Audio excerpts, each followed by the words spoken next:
Dia, quarta-feira, 30 de agosto, e o mercado está aí aguardando novos dados para poder direcionar melhor, né? Grandes fatos ocorreram. Ontem tivemos grandes movimentações, foi bem forte, bem intenso, e a gente vai falar sobre isso. Quero pedir para você curtir esse vídeo. Se você não segue esse canal, por favor, se inscreve e faça um comentário para que o YouTube consiga levar esse vídeo para mais pessoas que, assim como você, gosta de fazer acompanhamento de análise gráfica e assim acompanhar as oscilações dos preços. Vamos lá. Eu trazendo aqui no semanal, né? A gente tem essa visibilidade do que está ocorrendo, rompimento de canal. E a gente precisaria de uma confirmação. A gente teve essa confirmação, inclusive em gráficos menores no diário, mas ele está levemente mostrando aí um retorno na região, pelo menos do fundo dessa LTA. E onde a gente vai ver o motivo disso estar acontecendo é num gráfico menor aqui no gráfico diário. Olha que interessante, média de 200, né? Ele chegou, encostou, então tem 4 dias atrás, né, que foi a primeira toque de região, ficou por ali. A gente sempre comentou passo a passo, né, do que precisaria estar ocorrendo. Então a gente pegou esse região aqui que a gente busca lá de trás, que ele teria que vencer para romper. Como eu sempre falo aqui todos os dias, o preço ele tem etapas, né? Então qual é o próximo desafio? Qual é a próxima barreira que ele precisa romper para conquistar novos patamares? Então assim vai sucessivamente. O euro estacionado ali na média de 200 e acabou devolvendo um pouco desse movimento, e eu sempre falei aqui, ele está longe da média de 50. Então eu não tomaria uma decisão de estar shortando numa posição ali justamente pela essa distância da média de 50. Para você que está vendo isso pela primeira vez, na sua tela tem 3 médias de 50, 200 e 400. A vermelha rosa é a de 50, a de 200 é a azul clara e a de 400 é a azul escura, tá? E com base nisso tomamos decisão de operação. Não quero aqui mudar o seu operacional, quero apenas contribuir para que a gente possa discutir ali uma melhor estratégia, porque do lado direito do gráfico, repito diariamente, poucas pessoas sabem o que vão acontecer, tá? A maioria delas não sabem. Então a gente trabalha em cima de uma probabilidade, e com a experiência e com técnica a gente vai diminuindo as chances de fazer péssimas operações. Para melhorar a qualidade dessas operações, toda cautela é necessária. Então isso aqui nos ajuda bastante a tomada de decisão. No diário o euro ficou muito longe das 50, não faria muito sentido trabalhar vendido. Muita gente me perguntou se uma compra em cima da 200 seria viável. É um trade contra a média, né? E aí ela exige um pouco de risco, vale a pena caso você goste de tentar, ou para quem tivesse posicionado em algum outro tipo de operação, tá? No H1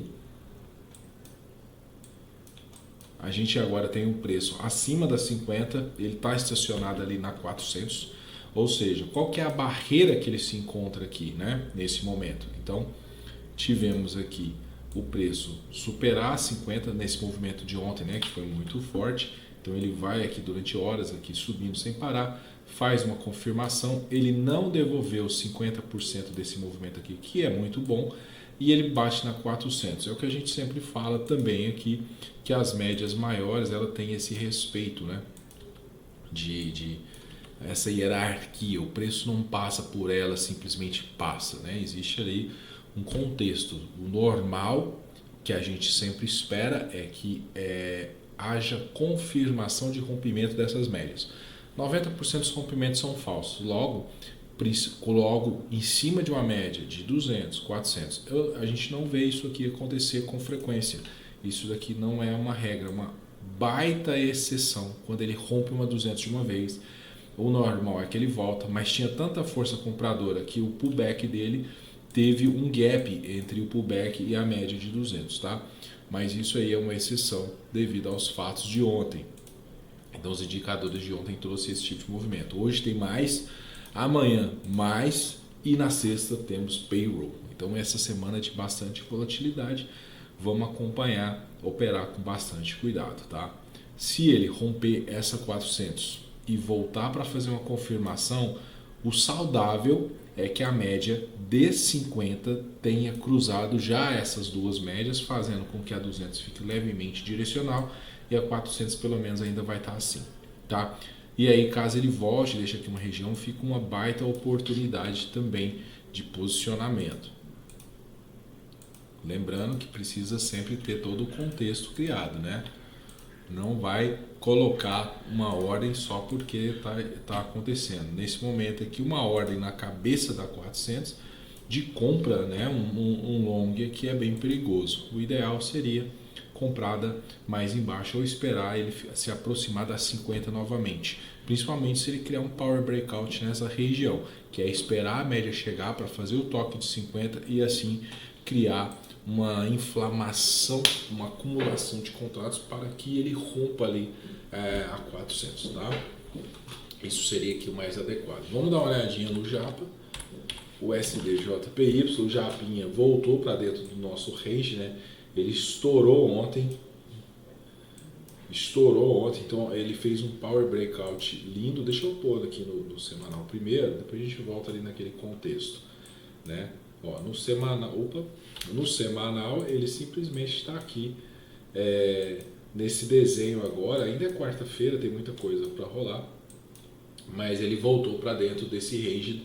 A gente criou esses dois andares aqui, né, em referência ao que aconteceu aqui atrás, né? E inclusive o iene ele chegou a bater esse preço aqui, que é o último preço dos últimos 10 meses, tá? Então foi só quase um ano atrás que ele praticou esse preço e já devolveu, bateu lá e devolveu.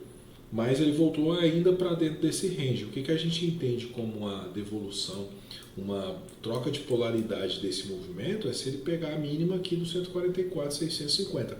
Abaixo, ok, a gente entende que ele vai buscar 50.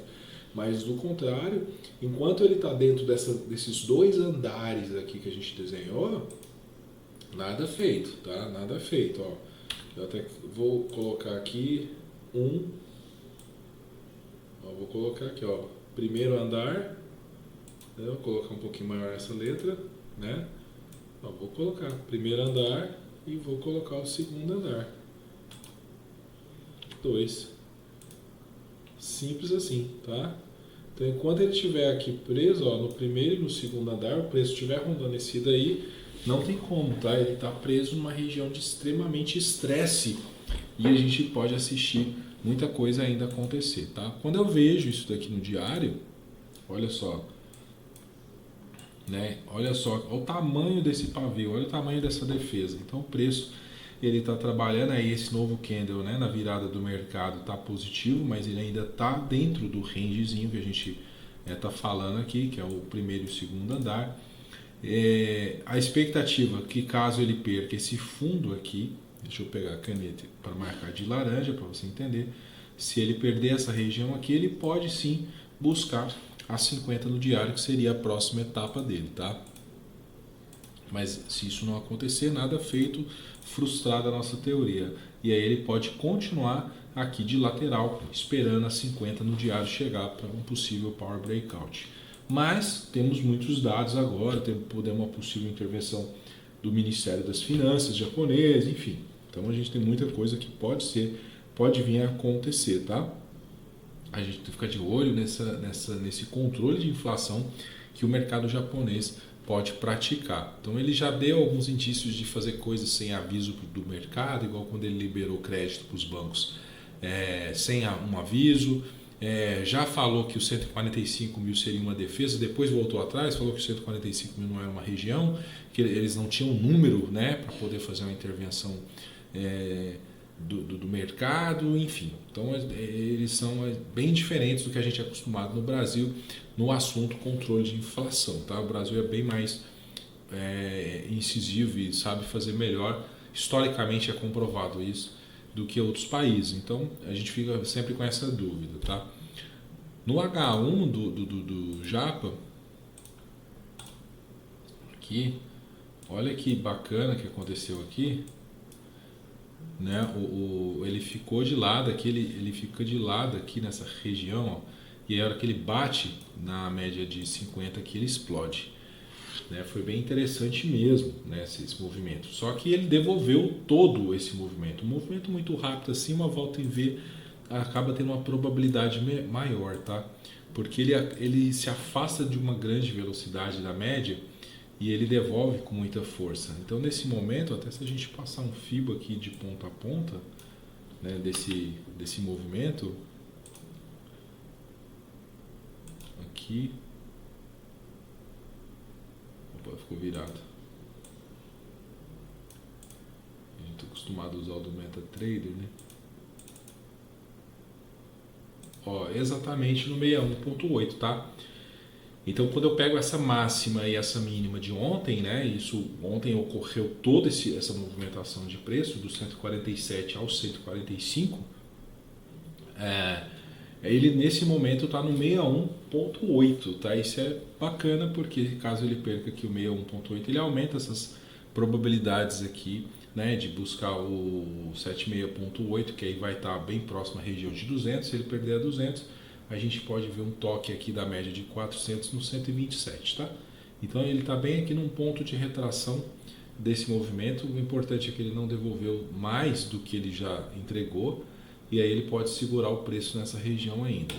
Legal? Tá aqui abaixo da 50 o preço ainda, né? Olha lá, direcionando uma possível retorno aqui à média de 200, tá? Seguimos acompanhando isso e vamos olhar agora nosso GIBA, que é o GBP USD. Opa, G. Aí, deixa eu puxar aqui o semanal. Olha aí que bacana, né? Então lembra daquele range que a gente desenhou lateral, né? Ele está ensaiando o retorno para dentro.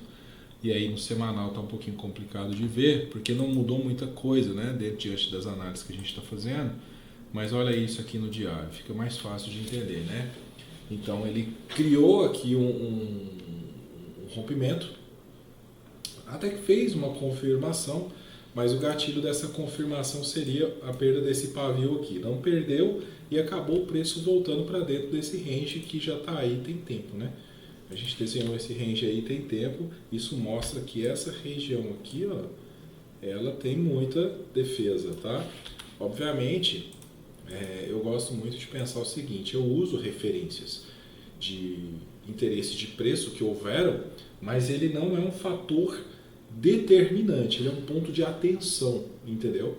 Então ele se torna um ponto de atenção para que você possa construir situações de proteção ali. Então, o que eu avalio?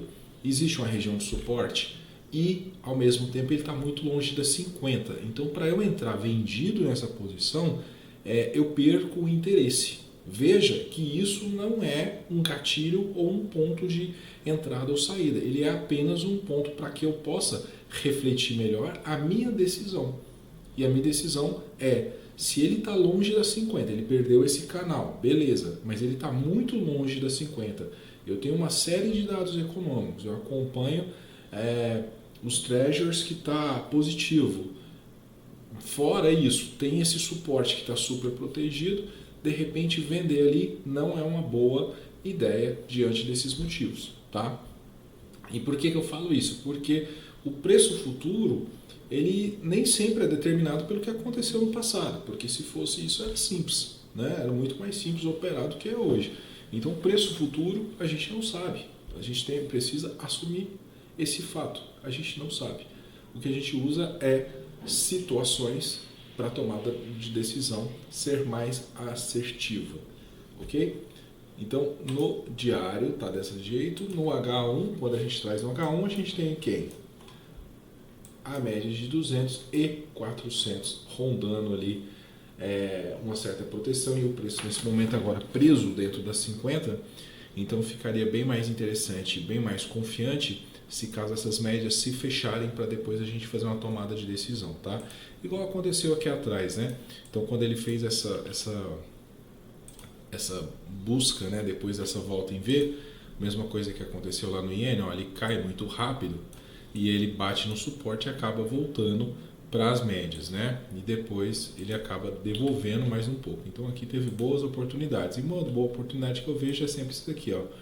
não consegue romper a parte superior, né, porque está carregado de médias, e aí isso gera um interesse no caso de rompimento da linha inferior, porque meu stop ficaria acima das médias, e olha que beleza, né? Olha que tamanho de operação que gerou aqui, né? Gerou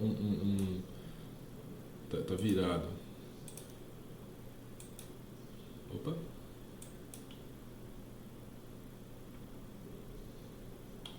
Deixa eu tirar isso, eu ia fazer aqui, só para a gente ver o tamanho. Olha isso daí. Pô, sensacional, né? Sensacional. Pegou aqui 1,30. Pô, maravilha. Então é isso que eu falo. Se você busca esse tipo de operação mais segura, sempre avalia o que está na sua frente, as distâncias e o contexto, tá? Não é somente gatilhos ou figuras gráficas. Você tem que interpretar aqui. Preço futuro, ele não é baseado no acontecimento passado, mas o acontecimento passado nos dá a experiência do que pode ocorrer.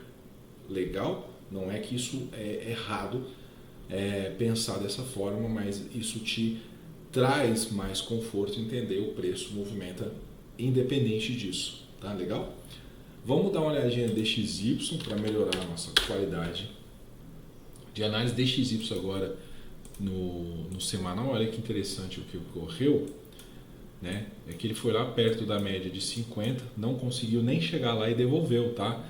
Então ele estava com esse padrão de topos mais baixos aqui. Deixa eu tirar um pouco aqui, ó. Ele estava nesse padrão, né, de topos mais baixos aqui no semanal.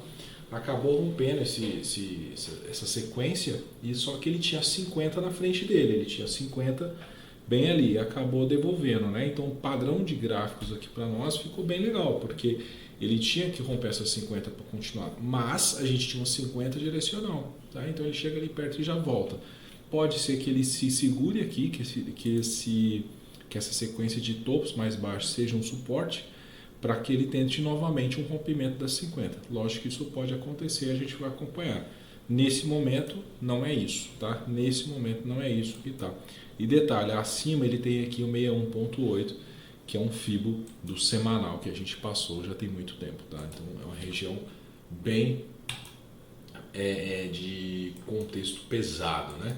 No diário, olha que interessante que o diário ele bateu na 400, né? Eu tinha falado que eu entenderia que o preço poderia continuar subindo para buscar o 61.80 ou fazer o toque da média de 50 no semanal, se ele superasse esse topo aqui, ó. E ele nem conseguiu isso e já devolveu, tá?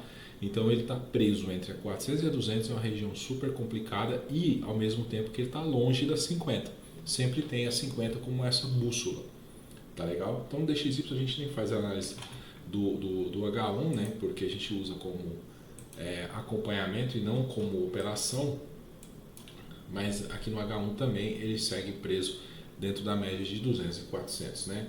A média de 50 já direcional, alinhada com o semanal, tá bom? Só não está alinhada com o diário, né? Que o diário aqui ela ainda está apontando uma correção bem bagunçado, bem ali a ser atrapalhado, e a gente vai ver o que pode acontecer nos próximos movimentos, né? Então bastante poluído o DXY aqui, devido à sequência de leitura que a gente vem fazendo ao longo do tempo e vai deixando aí. Maravilha? Então a gente vai voltar amanhã com mais notícias. Sexta-feira é payroll, tá bom? E vamos seguindo aí com muita cautela. Até amanhã.